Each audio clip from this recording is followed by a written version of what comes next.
그릇이 큰 사람과 작은 사람의 차이 5가지. 비난과 칭찬을 대하는 태도. 그릇이 큰 사람은 비난과 칭찬을 균형 있게 받아들입니다. 칭찬에 과도하게 들뜨지 않고 비난에도 쉽게 무너지지 않죠. 반면 그릇이 작은 사람은 칭찬을 받으면 자만하거나 비난을 받으면 감정적으로 반응하며 스스로를 방어하는 데 집중합니다. 심리학자 다니엘 골먼은 감정 조절 능력은 자기 존중감과 밀접하게 연관된다고 설명했습니다. 자기 존중감이 높은 사람은 외부의 평가에 휘둘리지 않고 자신을 객관적으로 바라보는 힘이 있습니다. 철학자 에픽테토스는 외부의 평가에 의존하는 삶은 스스로를 노예로 만드는 것이다 라고 말했습니다. 결국 그릇이 큰 사람은 자신을 존중하고 외부의 시선에 흔들리지 않는 내면의 힘을 가집니다. 갈등을 해결하는 방식. 그릇이 큰 사람은 갈등 상황에서도 감정을 앞세우기보다는 문제를 해결하는 데 집중합니다. 그들은 상대의 입장을 이해하려고 노력하며 불필요한 싸움을 피하죠. 반면 그릇이 작은 사람은 자존심이나 감정적인 반응으로 갈등을 키우는 경우가 많습니다. 심리학자 칼 로저스는 진정한 공감은 상대방의 입장에서 상황을 이해하려는 노력이다 라고 강조했습니다. 그릇이 큰 사람은 공감을 통해 갈등을 해결하며 관계를 회복하려고 합니다.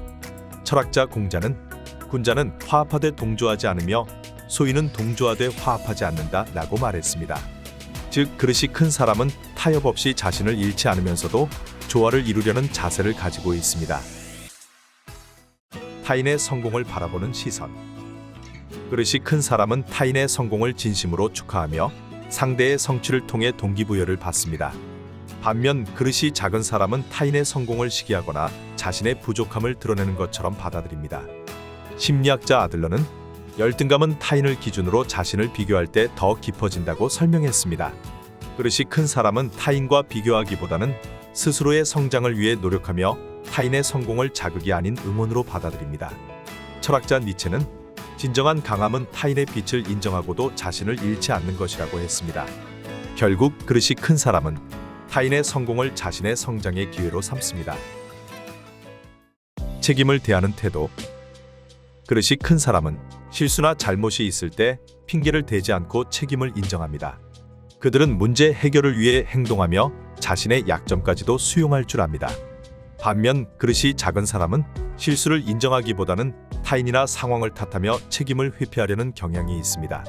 심리학자 스티븐 코비는 책임감 있는 행동은 성장의 출발점이다 라고 말했습니다. 철학자 소크라테스는 진정으로 용기 있는 자는 자신의 잘못을 인정할 줄 아는 사람이다 라고 강조했습니다. 그릇이 큰 사람은 실수를 자신의 성장 과정으로 받아들이며 스스로의 부족함을 인정하는 것이 부끄러운 일이 아니라고 생각합니다. 실패를 바라보는 시선. 그릇이 큰 사람은 실패를 경험으로 받아들이며 교훈을 얻어 다음 도전의 발판으로 삼습니다. 반면 그릇이 작은 사람은 실패를 끝이라고 여기며 쉽게 좌절합니다. 실패는 피할 수 없는 과정이지만 이를 바라보는 태도에 따라 성장의 기회가 될 수도 주저앉는 이유가 될 수도 있습니다. 심리학자 캐롤 드웩은 성장형 마인드셋을 가진 사람들은 실패를 학습 과정으로 본다고 설명했습니다. 철학자 니체는 나를 죽이지 못하는 것은 나를 더 강하게 만든다 고했습니다. 실패는 그릇이 큰 사람에게는 자신을 단단하게 만드는 과정이지만 그릇이 작은 사람에게는 그저 걸림돌에 불과할 수 있습니다.